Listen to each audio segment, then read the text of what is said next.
Should be welcome everybody. This meeting of the Rotary Club of Leicester. It's April the 12th, 2021. Do we have any guests with us?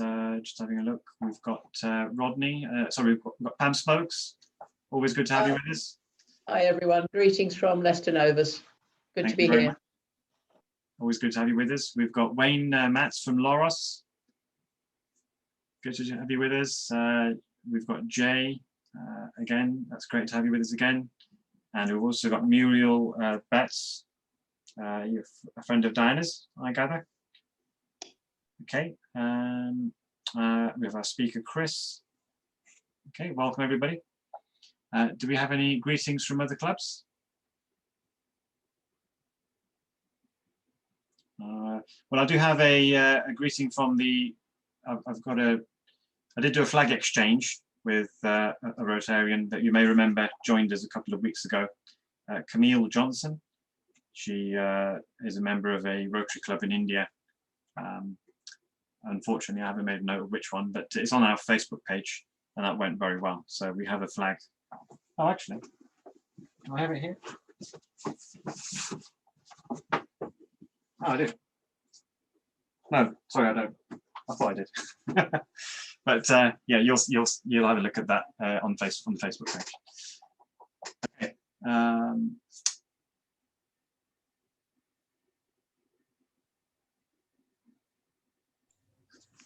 Okay. Just on our projects and other activities, things are going very well.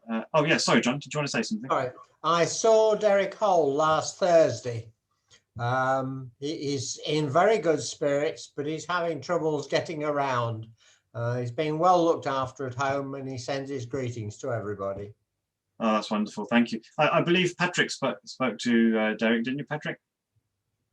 You just want to unmute yourself, please. Patrick, you're muted. There we go. I had a quite long conversation with Derek on Friday. I phoned first to just check how he was and to congratulate him on his new book. And he had the district nurse there, but he phoned back immediately afterwards. And we had a long conversation. As John says, he's basically in very good spirits, but is a bit down about the cumulative effect of his various accidents and illnesses of the last few months. On the book, I just mentioned that I'll try and write a short note up for the newsletter for which I'll send up. But it's a remarkable thing. Derek has kept a copy of every single funeral service eulogy or message or whatever he's given since he was first ordained. He's got over 200 of these. And what's happened is he's pulled together 60, which all relate to services at St. James the Greater, and that's just been published. It makes a very interesting reading. I think there are 6 former members of our club are in there, so we're 10% of it. But it is a very good read, and he's very keen to get onto the second volume, but it does depend on people rushing around and paying their £12, whatever it is, to buy the current one. But Barry put a note round about how to get hold of it, and I'll add that to the piece for the next newsletter. Yes, please do. Okay, thank you, Patrick. So there's something that I wanted to mention with regards to an initiative which is going pretty well. We've done our first interview with, in fact, John from Loros about his experience of Rotary and the corporate membership. So Scott had a very good idea of perhaps doing the same thing for our regular Rotary members, our COPE membership. So if anybody's interested in doing a short interview, it's only a minute long, but it's a really good way to introduce what we're all about to people who are interested in the club.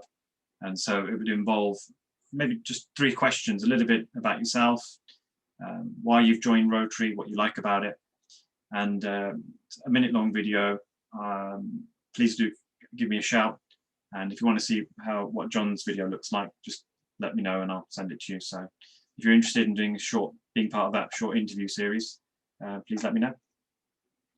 The golf AMM is going very well. I can't see Simon with us today, but there's a number of members have signed up and it's going very well. So that's good to see. The food banks are very pleased with their deliveries. We've done all 4 food banks have now received their first allocation of food, and the 5th one is going to take place this week. I actually made a bit of a cock up yesterday because I do deliveries for one of them, and I was kind of loading my car. I had the kids with me, and we had quite a tight schedule because they wanted to go somewhere after the deliveries were done. And so I had these baskets. They give you a basket about this high, about that high, and about that long, so you can stack up 2 or 3 at a time in the car, and you've got the seats down, so I'm stacking it all in. And I had about 11 pies that I needed to kind of squeeze in somehow, so I just put them on top of my car as I loaded everything else. Forgot the pies were there. Managed to get around the corner. Believe it, I mean, these pies sat there for until I reached about 25 miles an hour, so it was I had no idea they were there, and I just heard something slip. And I thought, well, my doors are all closed, so I wasn't sure. And I looked in my rearview mirror and I just saw 11 pies bouncing along the road. So it wasn't great. So I managed to pick them all up. But they were very nice about it, but I did donate straight afterwards so they could buy some more.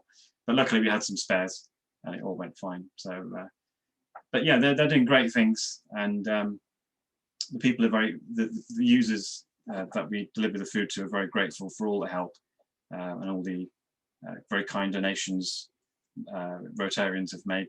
And oh, Simon, just while you're here, do you want to just quickly update us on the AMM? And I heard it's going very well. Yes, it is. Forgive me, I'm starting my lunch.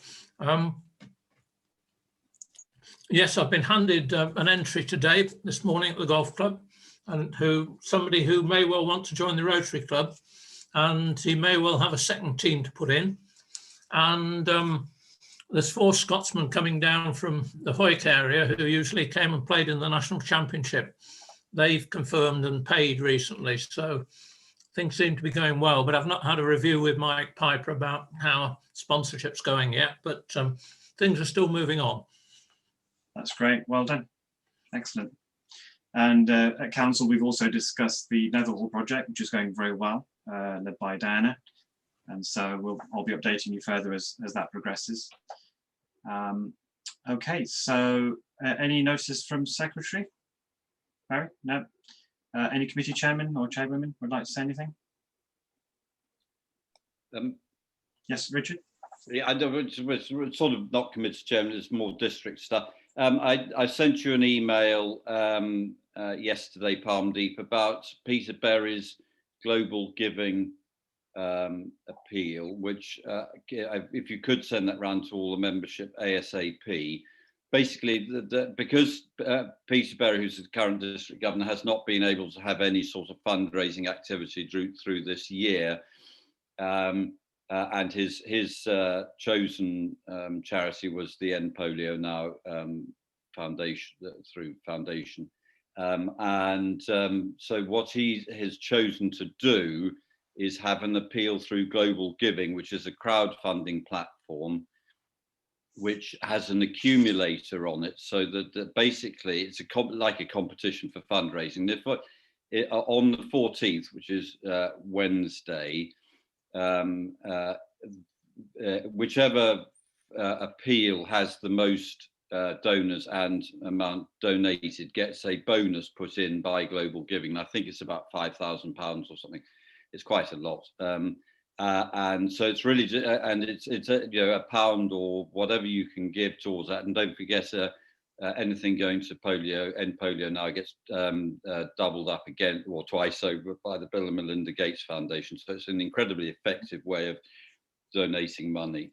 So it's just really just an appeal if everybody, and ask friends or whoever, just to put in £1 or more if you choose, to that on Wednesday. The link is with the letter I've sent to Parmdeep. So that's just on behalf of Peter Berry, who's the district governor. Okay, thank you. And I forwarded that to Barry. That's okay to go out, Barry, to members? Okay, wonderful. And Richard, do you want to quickly mention your, I'll share the picture that you sent me. Do you want to talk about it? Yeah. Just to let everybody know that the donation of external fixators we'd made to Gonda, which has been stuck in Addis pending endless sort of formery, has finally arrived in Gonda last week, and there it is, as you can see, and that's Almar, who's one of our consultants. Actually, no, so Almar's the one on the left in the mask. I'm not sure who the I think that's Vicardi, who's the chap who does all the import stuff, and those are all the fixators being unpacked, and then I think they will be used for the first time this week, and also those power tools there, which you can see. Yeah, wonderful. And what are the fixators for? So they're for compound fracture. So most war wounds and industrial accidents for long bones are what we call open fractures. So basically the skin is broken. So you've got communication between the outside world and the fracture site, which makes that a much higher risk of getting infected, getting osteomyelitis if you try and internally fix. So an external fixator we've used them since the Second World War. They're basically pins you put into the bone either side of the fracture, and then there's a bar that goes across externally and allows you to manage the fracture and the wound while keeping the whole construct stable. And so they're vital for long bone compound fractures, which are obviously a high instance in conflict and building construction, that sort of thing. And they're 50 in the consignment we've said, and they can be reused. Excellent. Great work. Okay, thank you, Richard. Any of the committee chairwomen or men would like to share anything? No? Okay. With that, we'll move on to our speaker today. And we have Rotarian Chris Grant, Community Relationship Officer at AbilityNet. And he's going to be talking to us about AbilityNet and using tech safely. Please take it away, Chris. Great, thank you very much, Parmdeep. Before I forget, I send the regards of Tane and Easter Ross Club that I've recently joined up here in the Highlands of Scotland. So they send their regards to you all this afternoon. So I'm going to share a couple of slides with you. Can you pass the host permission across, please, Parmdeep? I've just done it. It should be okay now. Grand, thank you. The joys of Zoom. It's a strange and wonderful thing that we live in. So I'm going to take you through some slides this afternoon and just kind of explain to you what we do.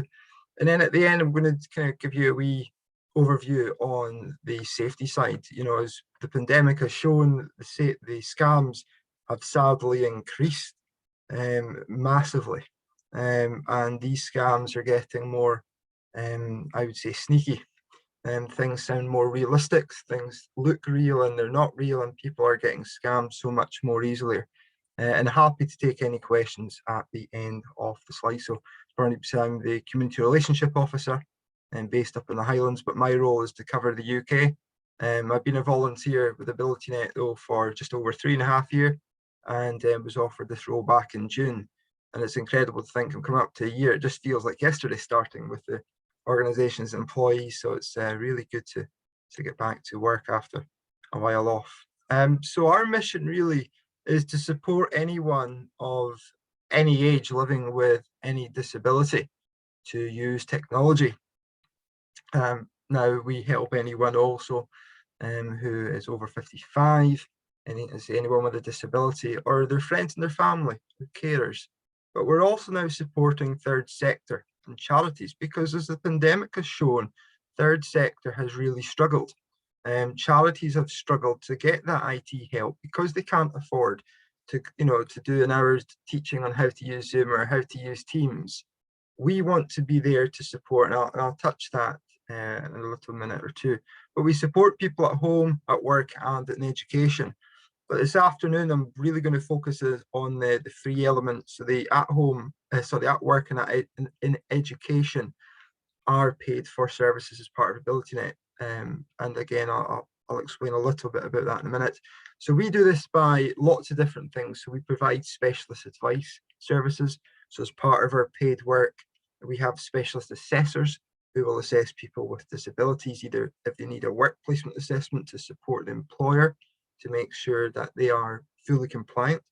And we do a work placement assessment alongside our general accessibility assessments to make sure that documents and websites are accessible. Because you and I, and I'm sure many of us think, if you go to a building, this is the best way to describe it, and you need a wheelchair ramp, this is like what we do, but for IT essentially, to make sure things are compliant, because sadly, many organizations sometimes are not compliant. And then that's when our staff here at AbilityNet will support the employer and support the business as much as we can. And I think it is really important in these days, again, because of the pandemic and before that everyone is compliant and being able to build a much more accessible digital world to all. So, as I say, I'm going to touch on our 3 services. Sorry, my slides are a bit jumpy today. I don't know what's up with the technology. This afternoon is really, this is the bit I really want to share with you this afternoon. So, let me explain the funding model first of all, because it's the question that seems to come up quite a lot at the moment, is how are we funded?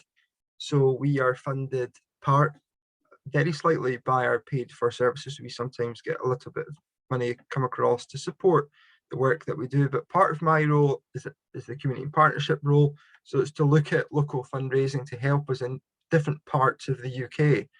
And again, I'll come on to that in the community and partnership part in a moment or two.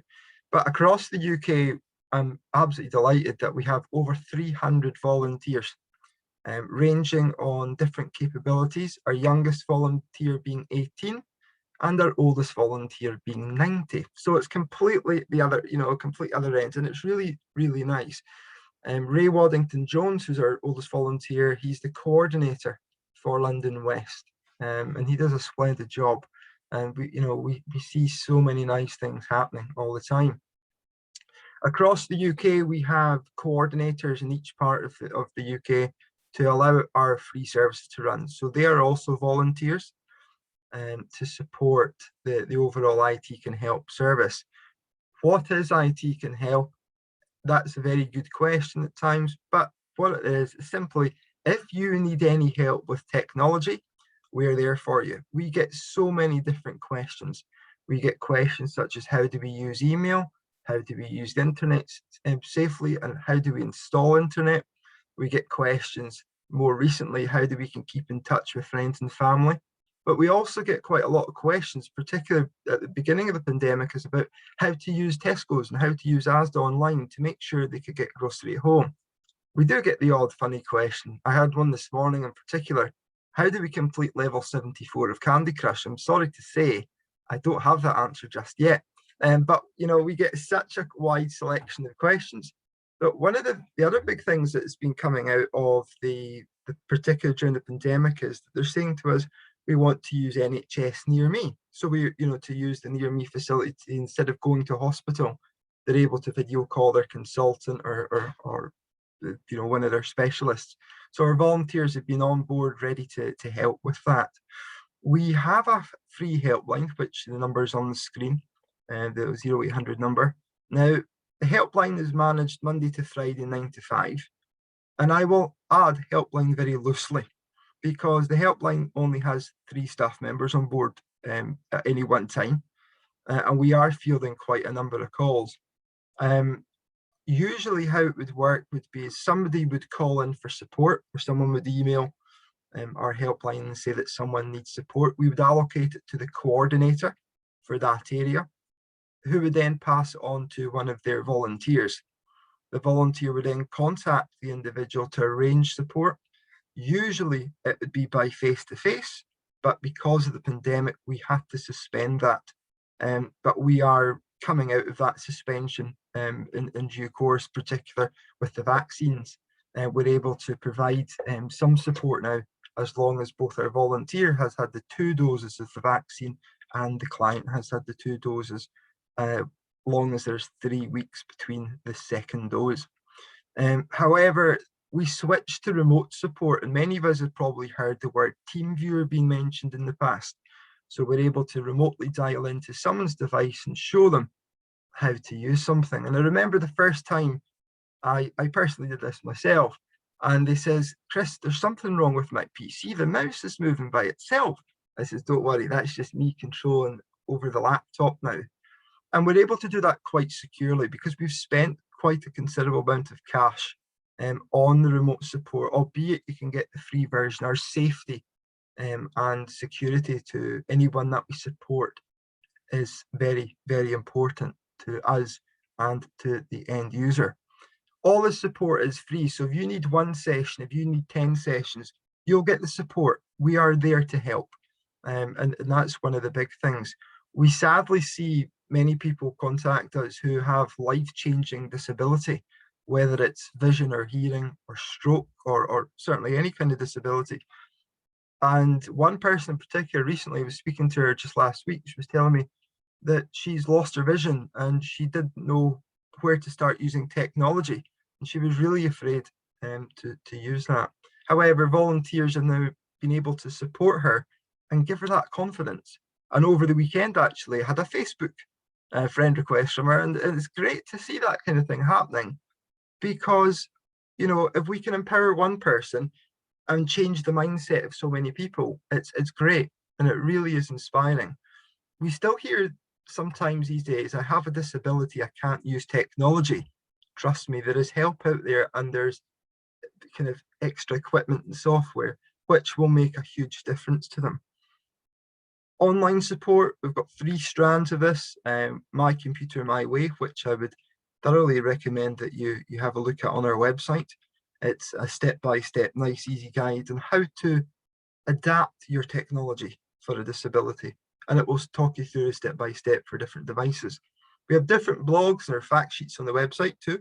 Lots of different fact sheets on different disability, on fundraising for example, if someone who's had a stroke and needs technology, there'll be a fact sheet there on how, you know, where they can apply for support, for example, to the Stroke Association.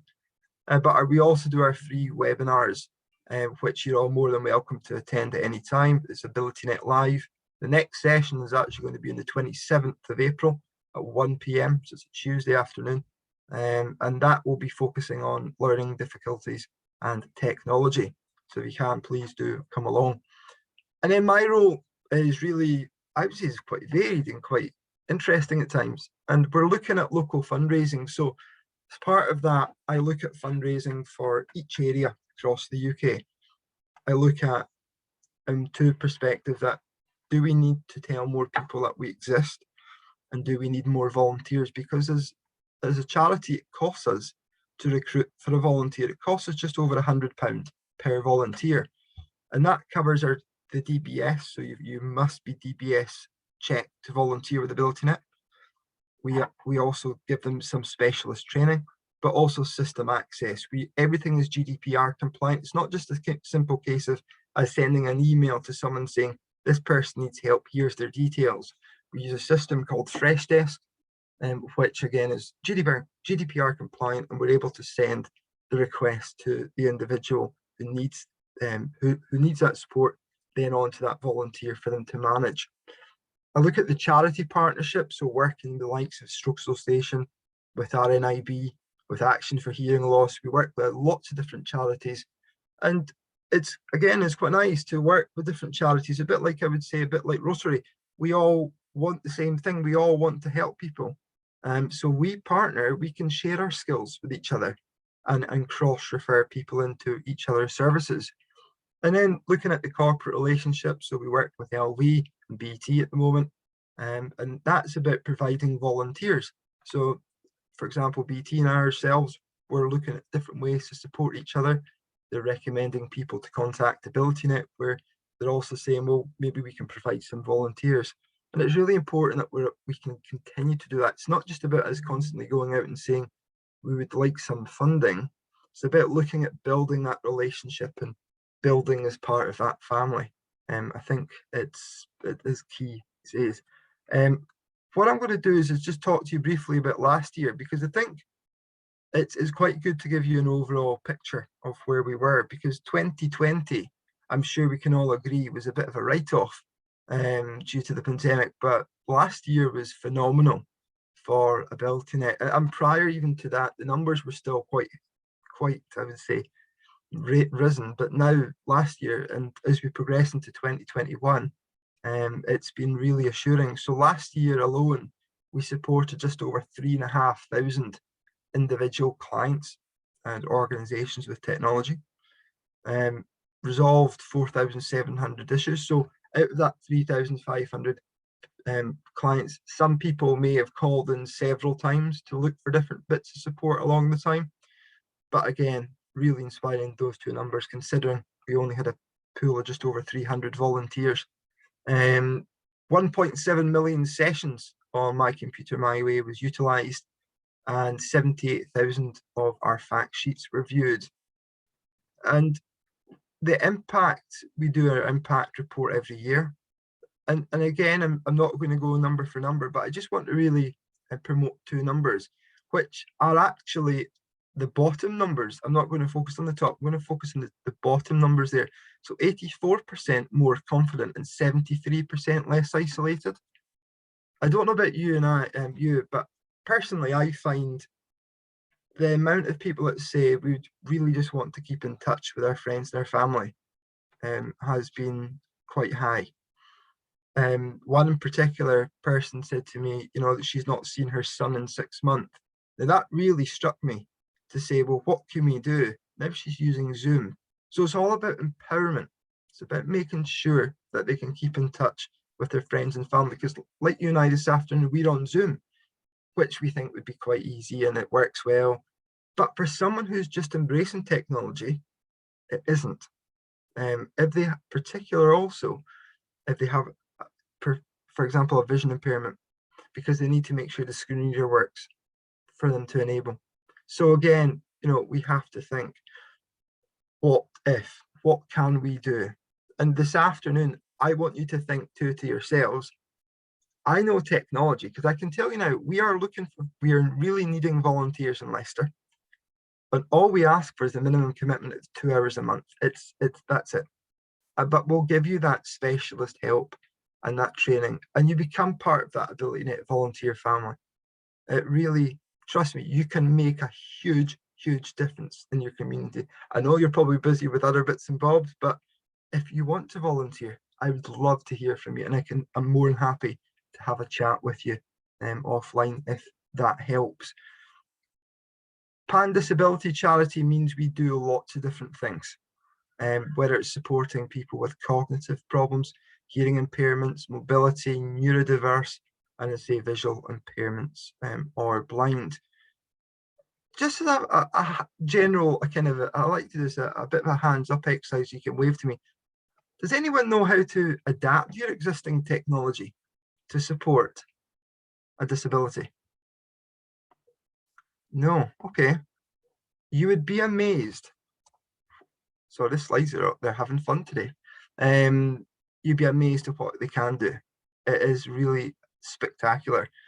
Particular, the iPads can do so much. It's reading things out to you, being able to use magnification, using the screen reader, using the speech to text. But again, on Android, the same kind of thing. So see, before you go and spend all that money and things, think about, what technology do I have to make that adaptation? You would be amazed. You don't need to go and spend £300–400. You've probably got something that you think, I only use that tablet maybe an hour a week or something. It does a lot more than just go onto the internet, I can assure you that one. And again, many of us have these wonderful devices. I'm just going to make sure she's on mute, because earlier on I did this same presentation, she started speaking to me. So the good old Alexa, and many of us use Alexa just to say, Alexa, play me a piece of music, or Alexa, tell me what the weather's outside. But do you know Alexa can open and close your curtains? Because I didn't until 2 years ago. I have a friend of mine who wanted independence. He wanted to live by himself. He's got cerebral palsy, and he said that he wanted to to get out there in the big bad world. So we said, how are you going to manage with the essentials? You know, what support is there going to be there for you? Well, he got himself an Alexa, and it was fantastic. He in the morning from his bed, he's able to tell essentially his Alexa to switch the plug on in the kitchen and make him, well, not physically make him a cup of tea, but at least get the kettle on for him. And again, you know, opening and closing blinds, using light bulbs, the smart bulbs, using different things. But people just buy these smart devices because, well, I've seen them on the news and it can play music and it can remind me these things. But you can do so much more with these devices. Again, if you really look in to where we're at with the, you know, with things like Google Home, with the Alexa, there's so much out there, and I really would encourage you to have a look. I'm going to stop sharing there for just now, and I'm going to play a video in a minute or two. I'm obviously cautious on time. I want to touch a little bit just to give you a quick overview on the online safety front. And again, just for things to think about. I will offer, I'll send Ed a further email after today and offer a 1-hour session to you though, with our team with Friends Against Scams, if that's of any interest. But what I would advise you just now is to be very cautious on phone calls at the moment. We've heard and we've seen reports from the police in the last couple of weeks that crime is on the up. It's certainly raised from last year, particularly over Christmas. We were seeing doorstep scams, very, very high numbers, but banking scams happening all the time. Phone calls saying that someone's accessed £600 from your bank account. It's a scam. The amount of people getting caught on that scam just now is scary. What's happening is the call's coming through, you answer the phone, and it's an automated message saying, this is, for example, they'll tailor it to banks. This is Halifax. Your bank's had a payment of £600 withdrawn. Press 1 to speak to an operator to secure that payment. You press 1, you'll speak to one of these people who are scamming you. They will take your details from you and tell you to transfer that money across to a safe account. There's no such thing. A bank will not ask you to do such a thing. It's against so many different rules and regulations. Again, I would ask you just always take 5 as the message. And some of us also have been receiving emails, which I'm sure you've probably seen in the last couple of months. I know I get a fair amount of them. People saying that we're stuck in a country and they've been robbed and they've lost all their mobile and passport and all that kind of thing. Again, it's a scam, but there are people out there that's getting caught. And one of the other things though that we are hearing and seeing all the time is people saying, we don't want to go online because of the scary stories we're seeing on the TV. Happens all the time. And I think you've got to try and persuade your friends and family, if they're not using technology, to embrace it and make sure the support is there. But that's just a little bit on the online safety side. However, I want to show you a video, and I want you to really listen to this video. It's from one of our volunteers, Miles Pilling. Now, Miles is our coordinator down in Wiltshire. I want you to think about a TV programme in particular, and think if you can get the programme, because this is the way that I always listen to Miles's video. So as I say, this is Miles supporting one of our clients a couple of years ago. Well, my name is Margaret Dobson, and I live in Wiltshire. I've always been involved with books, both as a teacher, lecturer, and a writer. Well, I have macular wet degeneration. I've had it for a long time in one eye, which is now not much use. And suddenly the good eye began to go.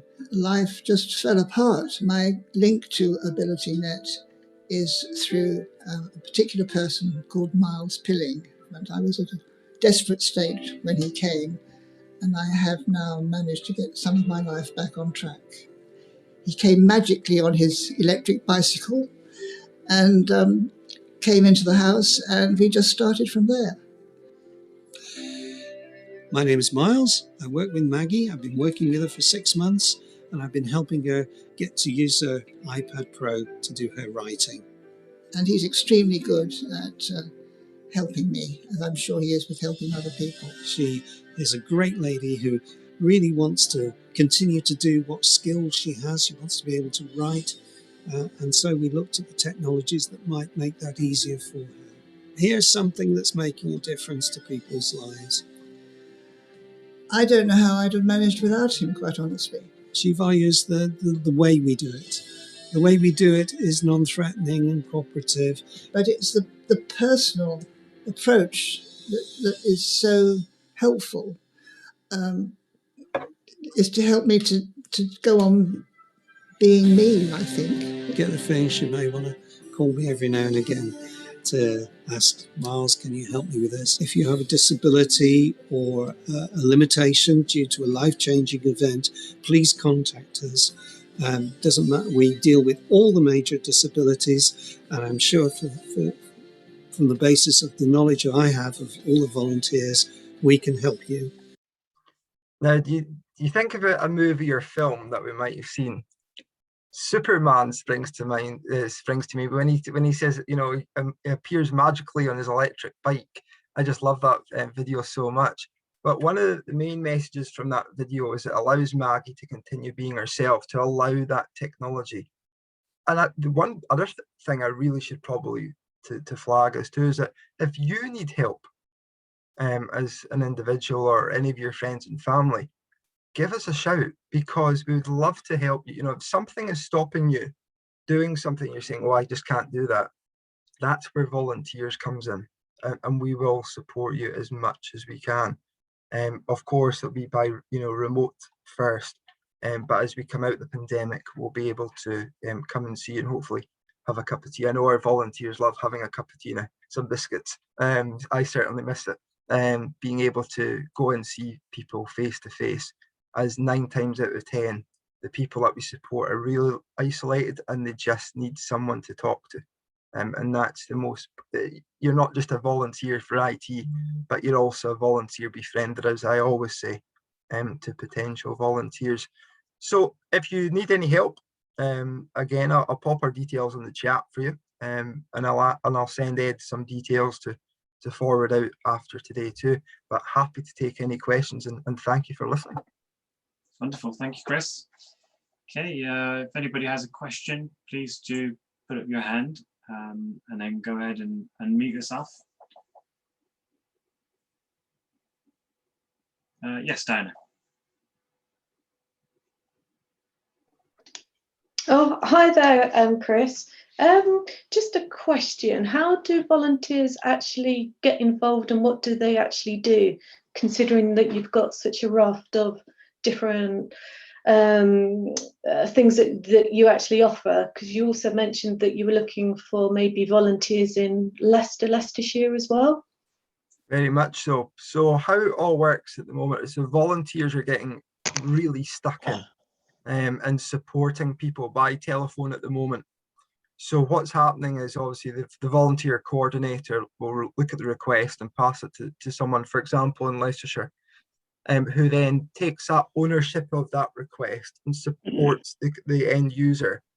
So volunteers are, you know, spending, hours on things like online shopping. The amount of requests, Diana, that's coming through for online shopping, you know, how do we use Tesco? So volunteers are then remotely dialing in. Understood. And then supporting them. Yeah, because I know that there's a law that is obviously in the US in terms of websites and their accessibility, which will obviously be standard in the UK at some point. And I know you mentioned the Alexa, which oddly enough we have set up at home. So my husband has it, and he'll have Alexa put on lights and all sorts of stuff as well. So that is something that's really, really good. Yeah, I think it's quite nice though when people use it to the best, you know, that it's what it's there to do. Because people look at the adverts on the internet and go, oh, look, that thing plays music automatically. It's not just a radio, but it's actually a life changer. And for something like £30 or £40, it's nothing really. to the difference it can keep someone at home without them having to go into hospital or having to go into a care setting. And it's great company for people as well. It is. I have to turn mine off at night because I'm convinced it growls at me at 2 or 3 in the morning. It turned out to be the dog the other night. I thought it was Alexa because I was looking around and goes, it's definitely off tonight. But it was one of the dogs that had managed to sneak up. So it's, you know, we get the amount of times, we hear it all the time, they're saying, oh, there's this lady's voice and she keeps talking.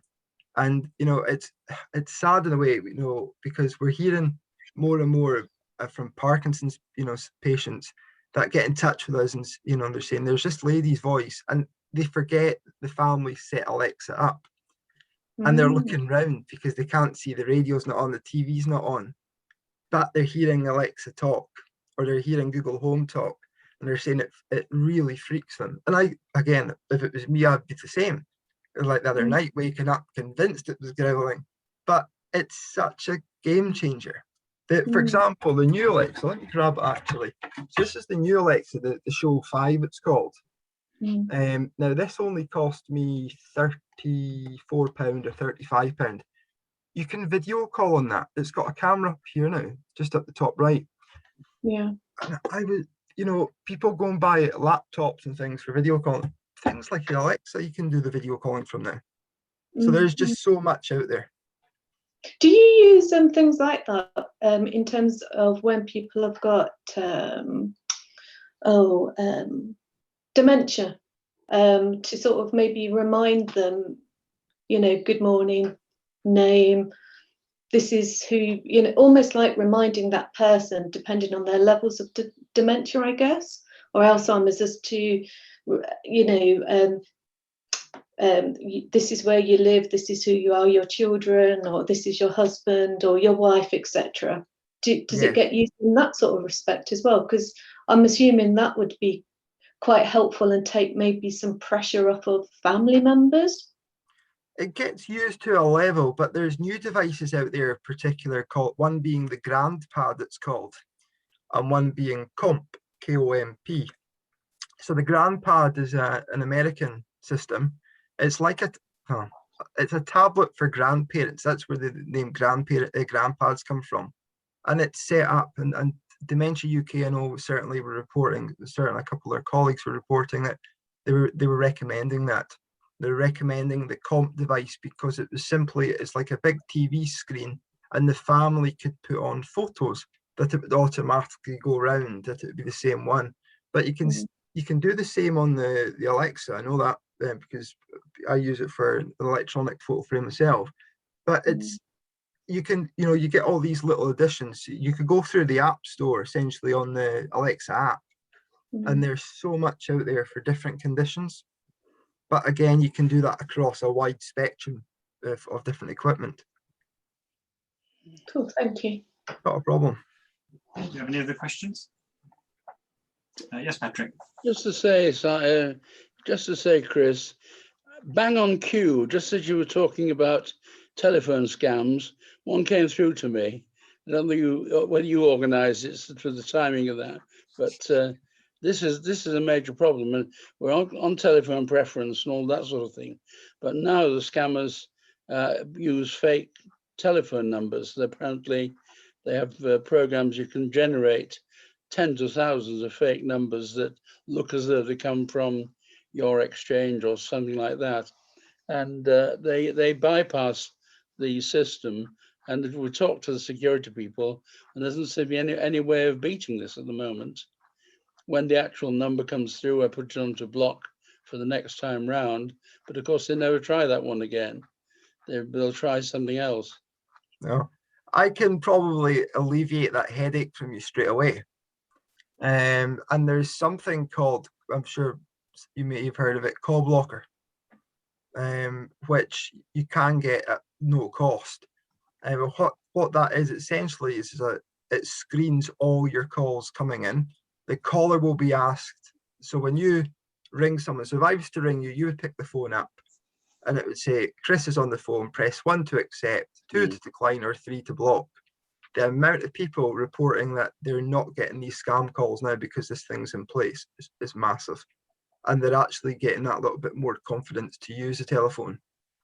So it does make a difference to put a call blocker on.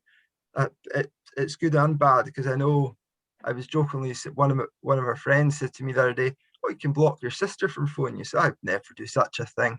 But you can. It's such an easy thing that you can do within seconds. And all it is I'm trying to. It's about that kind of size, roughly. So you plug one end into your socket, and then the other end is your phone. And this is almost like your receptionist, essentially. But again, Patrick, I'll put my details on chat, and this goes with anyone. If anyone wants details on the call blocker, I'm happy to speak to the team at Friends Against Scams to see if we can arrange one of these for you at no cost. Thanks very much. No problem at all. Very good tip there. Okay, thank you very much, Chris. I'm now going to pass to Scott for voter thanks. Scott Gallagher.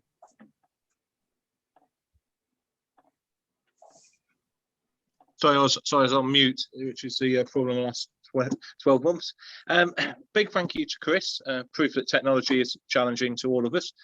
I think it's quite apt to have Chris's talk today, given that National Rail have just got in trouble for grayscaling their website in honour of Prince Philip, which meant a lot of people with visual impairment apparently have struggled to use it.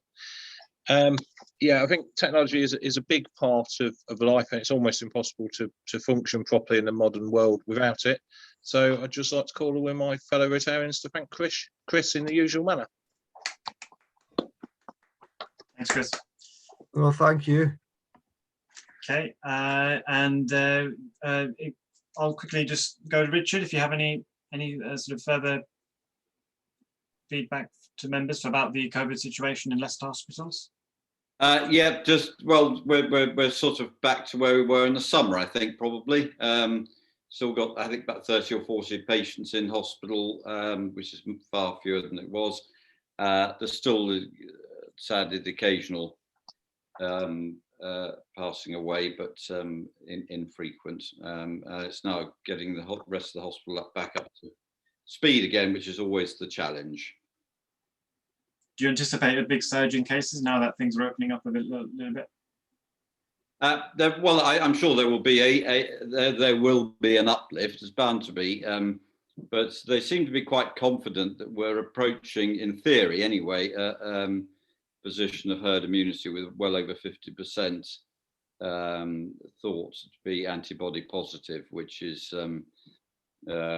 But obviously there are all sorts of unknown unknowns in all that, depending on new variants and everything else. But so I think the summer should be pretty okay. It depends on what happens in the autumn, really. Okay, wonderful. Thank you, Richard. Okay, attendance today is about 23 earlier. It's 21 now. A couple of people had to go. Next meeting we have. Oh, sorry. Could you please all go ahead and unmute yourselves? And we can all say goodbye. Next meeting, we have Zinthia Ganespanchen. She's the founder and CEO of the Zinthia Trust. She's runs one of the food banks that we're supporting. It's called the Zinthia Trust. And they're working to alleviate poverty and abuse in Leicester and Leicestershire. So a very worthy cause. She leads it, and she's going to come and speak to us next week. So great to have you all on board. Stay safe, stay well, and I'll see you all next week. Take care. Goodbye. Thank you. Bye. Bye. Bye. Bye. Bye. Bye. Bye.